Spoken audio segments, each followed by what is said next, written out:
doutora Maria Regina Maluf.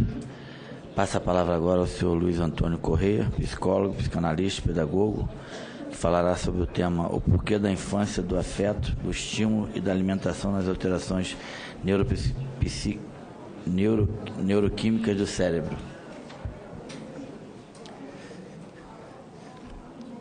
Bom dia.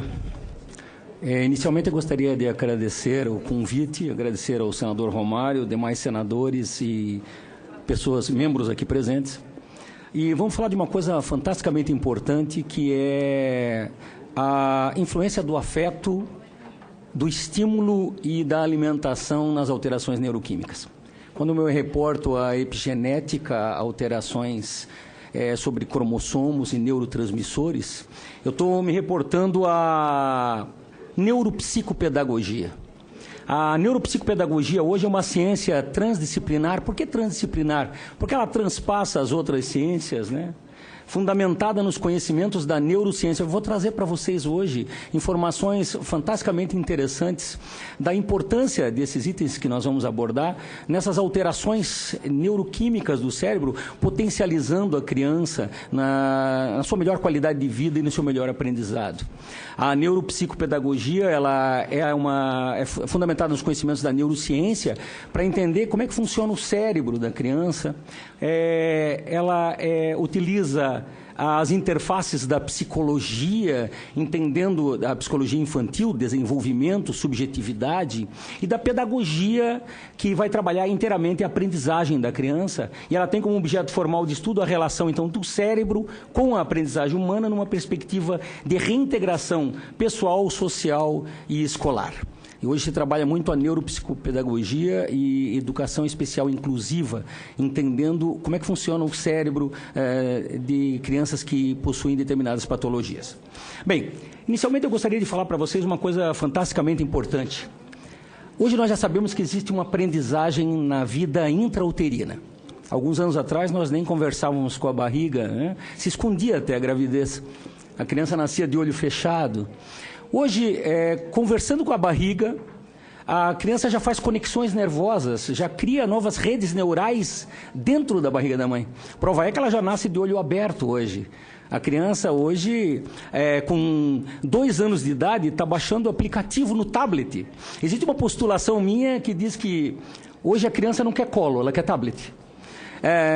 Nós temos que voltar a trabalhar essa inocência, essa infantilidade. E por isso que eu vou falar da emoção como questão sine qua non, né?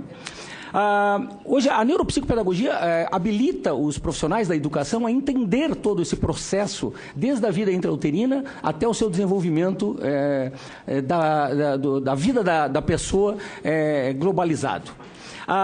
Como é que a criança aprende? Eu acho que é uma questão fundamental nós entendermos que aprender, primeiro, é uma questão de concentração. Eu quero dizer para vocês que o cérebro humano só consegue se concentrar em uma coisa de cada vez, né? E às vezes esses dias eu dei uma entrevista na Bandeirante e a entrevistadora disse, mas o cérebro da mulher também? E eu digo, a mulher ela faz várias atividades psicomotoras, né, ao mesmo tempo, mas concentração neurológica é uma só.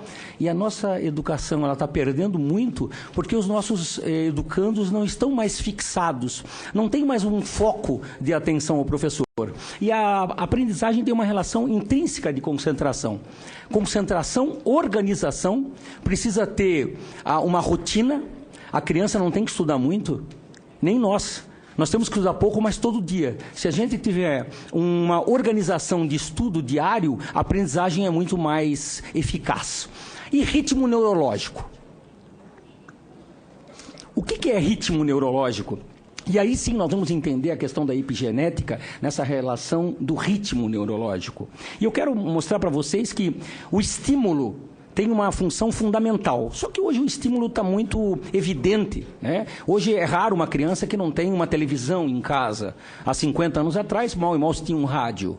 Então, esse estímulo auditivo, estímulo visual, vai fazendo com que a criança já crie novas redes neurais na barriga da mãe, até quando grávida, e a posteriori ela vai ter um desenvolvimento fantástico, porque através da estimulação visual, auditiva, tátil, todo o cérebro dela, todas as áreas cerebrais, né, aqui, tanto os lobos temporal, parietal, occipital, sistema límbico, todos estão sendo estimulados e criando novas redes neurais, potencializando a criança a ser mais inteligente hoje.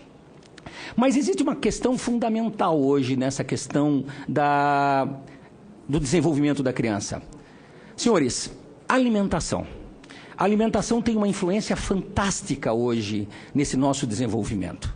Primeiro, a bainha de mielina é um isolante elétrico que permite uma condução mais rápida e mais eficiente nos impulsos nervosos. Se vocês observarem aqui, nós estamos olhando aqui vários neurônios, eles não se comunicam, existe um espaço entre eles chamado fenda sináptica.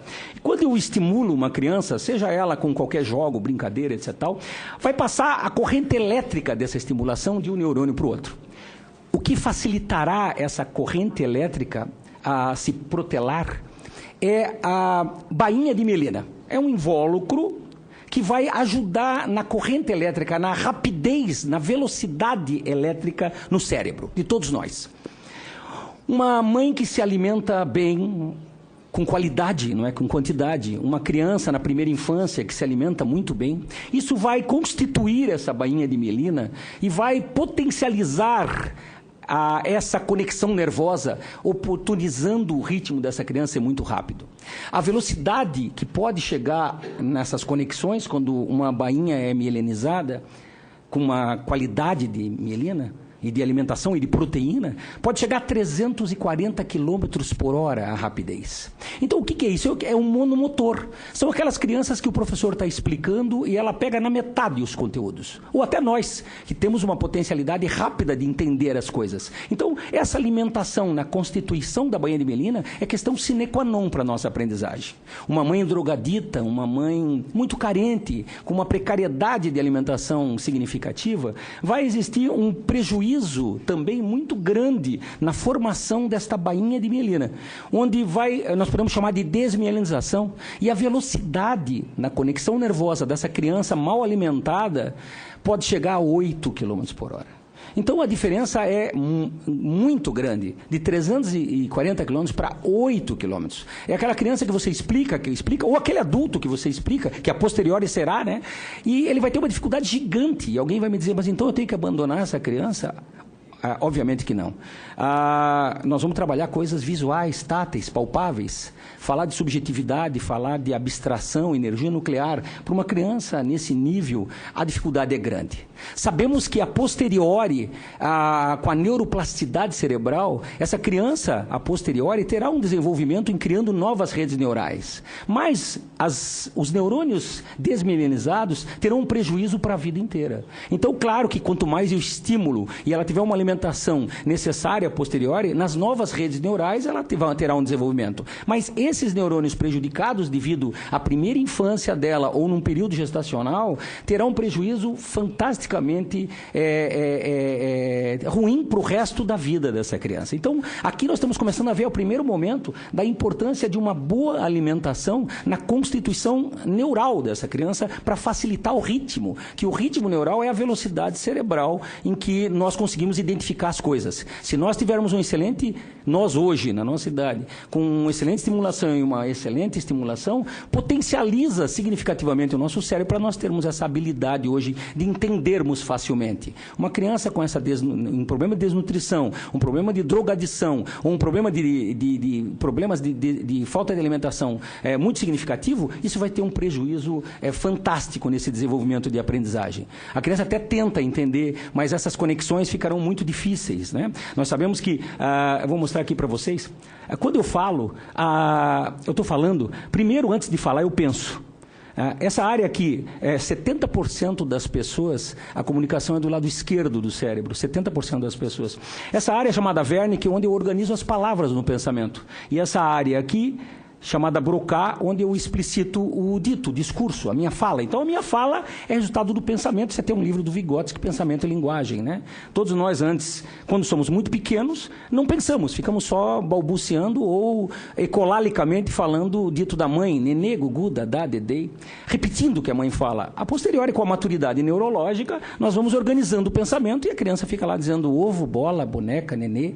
E é importante que ela fale, porque quanto mais ela fala, mais ela organiza pensamento. A fala é o resultado do pensamento. Por isso que quem tem mais fala, mais memoriza, né? Porque quando eu vou falar, passa no hipocampo. Esse vermelhinho aqui do sistema límbico é uma das áreas da nossa memória. Temos a memória pré-frontal, mas temos no hipocampo. Então, quanto mais eu falo, né, mais eu organizo o pensamento e verbalizo. Então, a fala é resultado da organização do meu pensamento. Então, sempre às vezes perguntam, aquele pastor, que homem inteligente, como é que ele sabe a Bíblia de frente para trás? Porque ele dá culto todo dia, há 20 anos, às 7, às 9, às 11. Então, quanto mais a gente verbaliza, vocês quando começaram a iniciar no seu trabalho, foi difícil. Depois, no primeiro ano, segundo ano, hoje você não precisa ver nem livro. De tanto que você verbaliza, as palavras vão se organizando aqui no pensamento. Então, essa relação pensamento e linguagem é intrínseca. Mas essa velocidade de conexão tem uma relação intrínseca com essa questão de mielinização, né? Quanto mais eu dispuser dessas proteínas no meu organismo, mais eu vou enriquecer essa questão da mielina.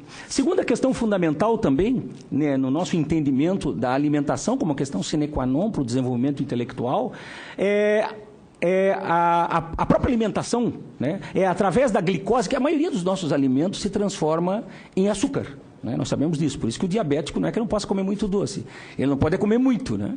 Então, por quê? Porque a taxa glicêmica sobe, porque a maioria dos nossos alimentos se transforma em açúcar. Então, é através do açúcar e do oxigênio, no ciclo de Krebs, que essa energia vai ser utilizada pelas vesículas para a liberação de substâncias neurotransmissoras. E aqui é o ponto fundamental. Que substâncias neurotransmissoras? Nós sabemos que, eu falei para vocês que existe uma eletricidade cerebral, que é a sinapse elétrica, né? No nosso cérebro só passa eletricidade, só isso. Só que entre um neurônio e o outro existe uma vesícula aqui no axônio, onde estão os neurotransmissores que precisam ser potencializados através dessa eletricidade. Quando eu potencializo através dessa queima do açúcar com o oxigênio, ele libera substâncias fantasticamente importantes para a nossa aprendizagem. Que substâncias, senhores?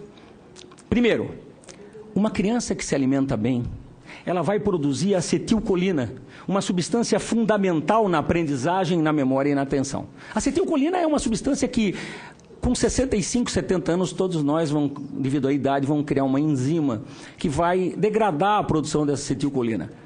E, por isso, a demência. A demência vai ser natural, né? E até interessante, porque envelhecer é a única maneira de viver muito tempo. Todos nós queremos viver muito, mas ninguém quer ficar velho. E a única maneira de viver muitos anos é envelhecendo. Só que a demência faz parte da nossa vida. Hoje nós sabemos com a neuroplasticidade cerebral, quanto mais atividade neurológica, mais potencialização nós temos. Só que essa enzima será notória para todos. Aí vamos tomar antidemencial, etc. e tal, né? Mas para degradar essa enzima, não para melhorar a memória. E essa enzima bloqueia a produção desse neurotransmissor chamado acetilcolina. Uma criança que se alimenta muito mal vai ter uma produção muito baixa desse acetilcolina. Então vai ser uma criança com certeza com problema de aprendizagem. Porque no Brasil, principalmente o pessoal da França aí, no Brasil as nossas escolas não avaliam inteligência, nós avaliamos memória da criança. Nós explicamos e perguntamos o que nós explicamos. A criança que tem uma boa memória e com uma produção de acetilcolina equilibrada, ela vai lembrar e vai tirar nota boa. Então, quer dizer, nós temos que mudar até o nosso sistema de avaliação, né? Nós temos que avaliar o potencial e não a memória. Crianças que sempre têm boa memória serão sempre as crianças que terão nota alta. Só que hoje na vida a exigência da memória não é apenas a ela, né? Nós temos que ver criatividade e outras potencialidades, né? Mas voltando aqui, uma criança então que se alimenta muito bem vai ter produção de acetilcolina equilibrada, vai ter uma memória legal. Uma criança que se alimenta mal, né, ou desde que a mãe se alimentou mal na gestação, tudo isso vai ter um prejuízo nessa produção de acetilcolina.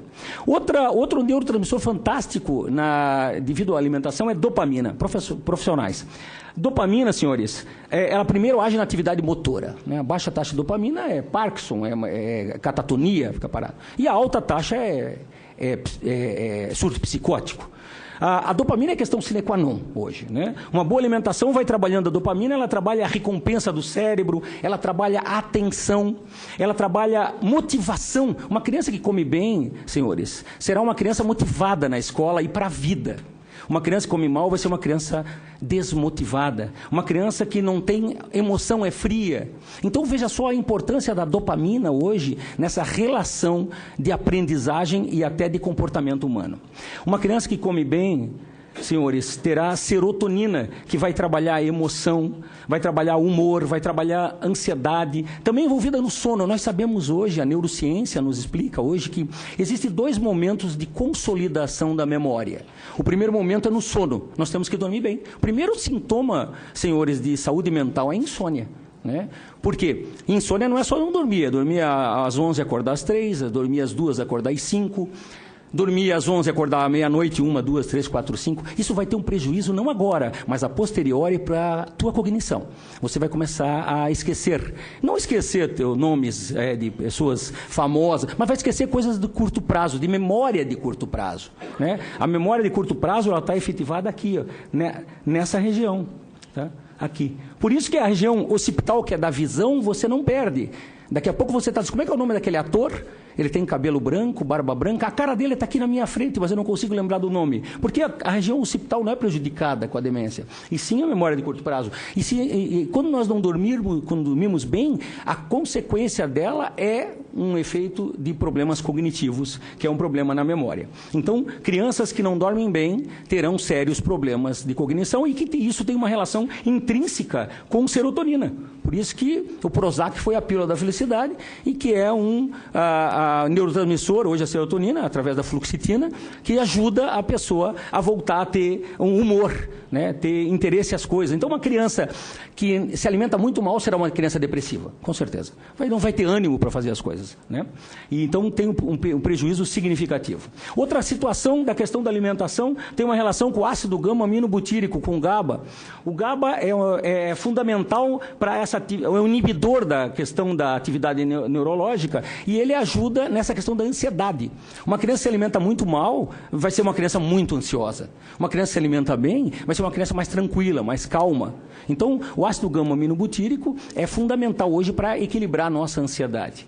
Uma criança que se alimenta bem vai desenvolver glutamato, que vai ajudar na aprendizagem e na memória. Uma criança que não se alimenta bem vai ter sérios problemas de produção de glutamato e vai ter sérios problemas de concentração. Será uma criança completamente com o foco desviado. Então vejam só, mais uma vez, a importância de uma excelente alimentação nessa constituição. Uma criança que se alimenta bem vai desenvolver e produzir norepinefrina, que é a noradrenalina, que regula também o humor, a emoção e a atenção. Vocês estão vendo aqui que a maioria dos neurotransmissores trabalha a atenção. E eu falei para vocês que a aprendizagem é concentração. Se não tiver atenção, não tiver foco, não existe aprendizagem. Tá? E, por último, vai trabalhar a endorfina, que é uma ação analgésica, ao ser liberada, estimula a sensação de bem-estar, conforto e ainda o estado de humor e alegria. Então, vejam só aqui, nesse primeiro ponto fundamental que eu estou abordando, a importância que a alimentação tem nessa produção de neurotransmissores. E a professora nos falou anteriormente uma coisa muito importante, né? Mesmo que você vá nascer com toda essa potencialidade, mas se nós não trabalharmos essas questões, tanto de alimentação, de afeto, de estímulo, essas questões externas, terá uma alteração neuroquímica fantástica no desenvolvimento. Então, é importantíssimo que a gente entenda. E hoje, a neuropsicopedagogia é uma ciência transdisciplinar voltada como eu tinha verbalizado para vocês, na neurociência, na pedagogia e na psicologia, habilita hoje os profissionais da educação a entenderem todo esse desenvolvimento e saber o que fazer melhor. A professora tinha abordado, hoje nós, com a neuropsicopedagogia, nós temos uma avaliação neuropsicopedagógica que oportuniza o educador a entender e encaminhar para determinados profissionais o que fazer com essa criança, porque o grande segredo é nós entendermos a criança e metodologias funcionais e fantásticas importantes para esse desenvolvimento. Bem, nós sabemos também que a emoção tem uma importância vital, né? Eu falei no primeiro momento que hoje a criança não quer colo, ela quer tablet, mas nós temos que voltar ao Papai Noel. o coelho da Páscoa, a fada do dente. Nós sabemos que a emoção, senhores, ela vai trabalhar efetivamente sistema límbico, que esse sistema límbico, 4 meses de vida uterina, nós temos formação de sistema límbico. O sistema límbico é responsável pela memória, é responsável pela emoção e responsável pela sexualidade. Então, quando nós trabalhamos a emoção da criança, nós trabalhamos a amígdala, trabalhamos hipocampo, que trabalha a memória, e trabalha ligado direto ao córtex pré-frontal, né? Então, de funções executivas superiores. Então, a emoção tem uma relação intrínseca com cognição. Né? O Henri Vallon dizia a importância do afeto no desenvolvimento cognitivo. Eu dou palestra no Brasil inteiro e fora dele, e digo para as diretoras, diretora, não adianta fazer reunião de pais, só para ouvir elas perguntarem, mas por quê? Porque só vai os pais dos melhores alunos. Quanto mais afeto, afetividade também é cobrança, é punição, não é? Mas quanto mais presente nós estamos junto às pessoas, mais desenvolve essa questão emocional e com isso desenvolve mais essa questão intelectual. Então a emoção e a cognição estão inteiramente ligadas.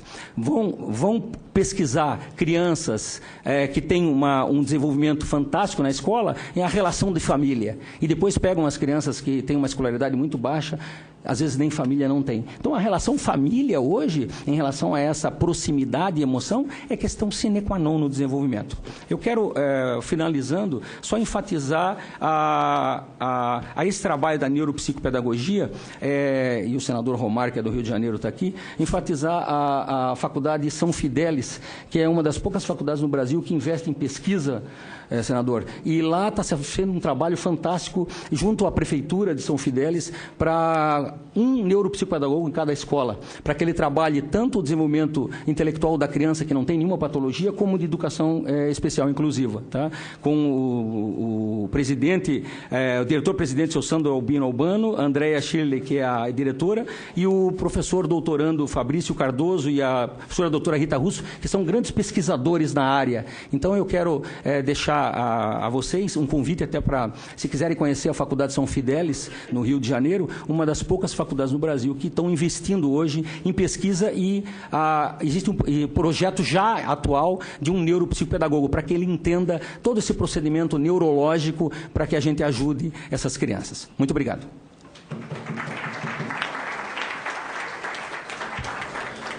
Muito obrigado, doutor Luiz Antônio Correia. Obrigado também por essa informação. Passo a palavra agora. Antes de passar a palavra, eu gostaria de chamar aqui a senadora Alice da Mata para presidir esse finalzinho de sessão.